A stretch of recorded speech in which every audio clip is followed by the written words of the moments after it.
전쟁하고 애들 날올 거야. 김현지 그때 당시에 그러니까 이재명 도지사 때였었을 겁니다. 네. 그렇죠?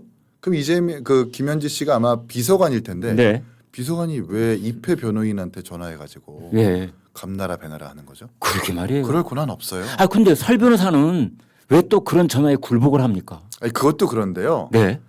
그 전화를 텔레그램으로 했다는 거예요. 아, 그러니까 흔적과 기록이 남지 않게. 네.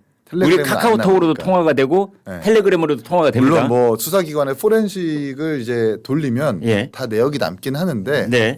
텔레그램으로 4, 5차례 전화했다는 건 네. 기록과 흔적을 남기지 않고 네. 설주한 변호사를 압박하겠다는 의도로 좀 충분히 보여져서 네.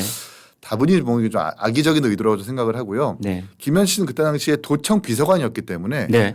외부에 특히 이화영 부지사의 변호인에게 전화할 권한과 권리가 아무것도 없습니다. 그러네요. 사실상 그렇잖아요. 네. 근데 그게 그때 한 번뿐이 아니라 이번에도 강선우 장관 지명자한테 전화해서 사퇴하시라고 전화했었었고 네.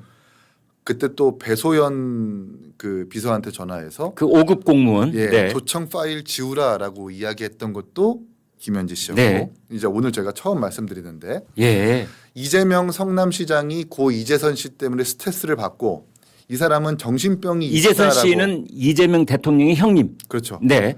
이 사람은 정신병이 있다라고 주장을 하면서 과거에서부터 조증약을 먹었다라고 그때 당시 재판에서 이재명 시장이 증언을 했었거든요. 그랬었죠.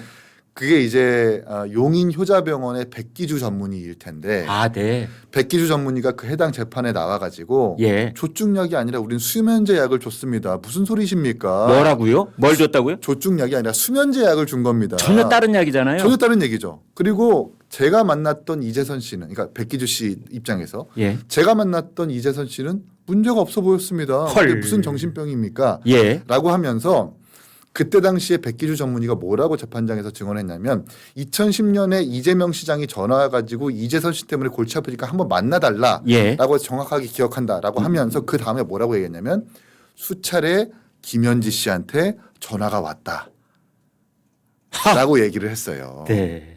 그때 당시에 자 보세요. 예. 이재명 성남시장이었었고 그때 당시 김현지 씨는 비서관도 아니었고요. 네.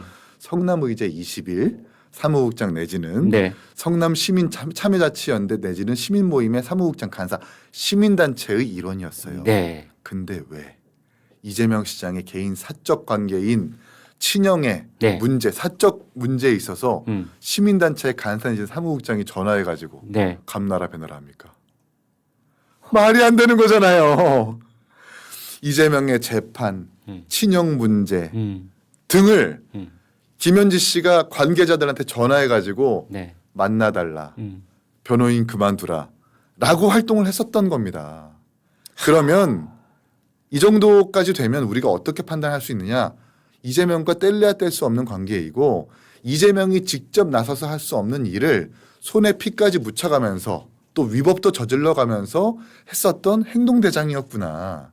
라고밖에 판단할 수가 없는 거예요. 그러니까 당시에 거기에 관련돼 있는 분들이 김현지가 전화를 해오면 이게 이재명의 뜻이구나라고 인정을 했다는 뜻 아닙니까? 아니 그렇죠. 아니 자기의 친형이 정신적으로 문제가 있다라고 하는 것은 동생과 친형의 문제인데 네. 시민단체 사무국장 전화해가지고 전문의님 고 이재선 씨 좀 만나주세요라고 무슨 권한으로 말을 합니까? 네. 그렇잖아요. 제가 친형 이기승 씨의 문제를 어디 외딴 시민단체의 사무국장한테 이 사람 좀 만나게 해달라고 전화 좀 해줘라고 해요? 안 그러잖아요. 자, 시청자 여러분, 오늘 새로 나온 저희 특종 뉴스는 내용은 이렇습니다. 이재명 대통령의 친형인 이재선 씨가 정신병원에 강제적으로 입원했느냐 아니면 의사의 진단에 따라서 입원했느냐 이 논란이 있었고 그건 아직도 계속되고 있습니다만 당시 담당 의사가 증언하기를 그때 이재선 씨는 이른바 조울증 치료제를 먹은 것이 아니라 수면제를 처방해 줬을 뿐이고 정상이었다라는 말을 이기인 개혁신당 사무총장께서 증언을 해 주셨습니다.